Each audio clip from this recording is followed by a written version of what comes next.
हरे Krishna friends, मैं आज आपको कार्तिक मास का 18वां अध्याय का वर्णन करने जा रही हूँ, जो कि इस प्रकार है।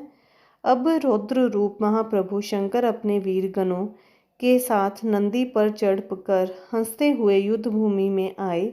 उनको आया देख उनके पराजित गण फिर लौट आए और सिंहदान करते हुए आयुधों से दैत्यों पर प्रहार करने लगे। भीषण रूपधारी रुद्र को देखकर दैत्य भागने लगे। तब युद्ध में अपने दैत्यों को पराजित होते देखकर जलंधर हजारों बाण छोड़ते हुए भगवान शंकर की ओर दौड़ा। उसके शुंभ निशुंभ आदि वीर भी क्रोध से अपने होठों को काटते हुए शंकर जी की ओर दौड़े। इतने में शंकर जी ने जलंधर के सब बाण जालों को काट कर अपने गणों को निर्भय कर अपने अन्य बाणों की आंधी से दैत्यों को पीड़ित कर दिया। खड्गोरमा नामक दैत्य को अपने फरसे से मार डाला और बलाहक का भी सिर काट दिया। धसमरई भी मारा गया और शिवगणचेशी ने प्रचंड नामक दैत्य को भी सिर से काट दिया। किसी को शिव जी के बैल ने मारा और कई अनेक बाणों द्वारा मारे गए। यह देखकर जलंधर अपने शुंभ निशुंभ आदि दैत्यों को भी धिक्कारने लगा और भयभीतों को धैर्य करने लगा। पर किसी प्रकार भी वह मस्त दैत्य दोबारा युद्ध भूमि में जाने को तैयार न हुए। दैत्य सेना ने पलायन शुरू कर दिया। तब महकुद्र जलंधर शिव जी को अपनी ओर ललकारने लगा। साथ ही उसके 70 बाण मार शिव जी के दग्ध कर दिया तथा और भी बहुत से बाणों का प्रहार किया। शिव जी उसके बाणों को काटते रहे, यहाँ तक कि उन्होंने जलंधर की ध्वजा क्षेत्र और धनुष को भी काट दिया।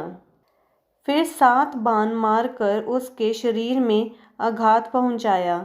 धनुष के कट जाने से जलंधर ने प्रचंड बाण मारकर उसकी गदा के टुकड़े कर दिए।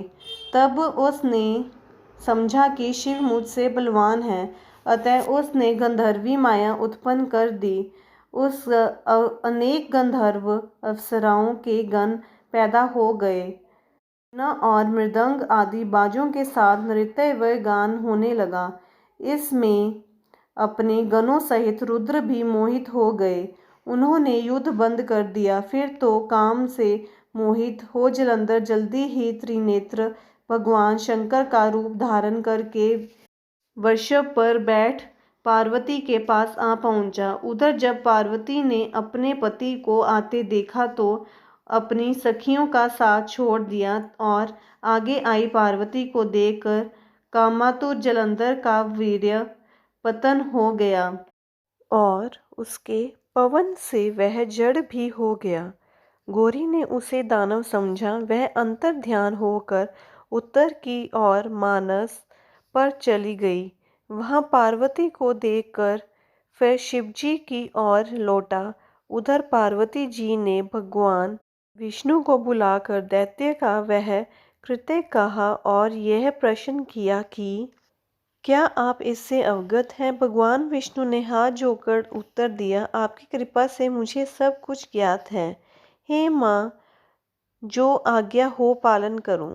जगत माता ने विष्णु जी से कहा, उस दैत्य ने जो मार्ग खोला है उसका अनुसरण उचित है। मैं तुम्हें आज्ञा देती हूँ कि तुम जाकर उसकी स्त्री का पतिव्रत भ्रष्ट करो। वह दैत्य तभी मरेगा।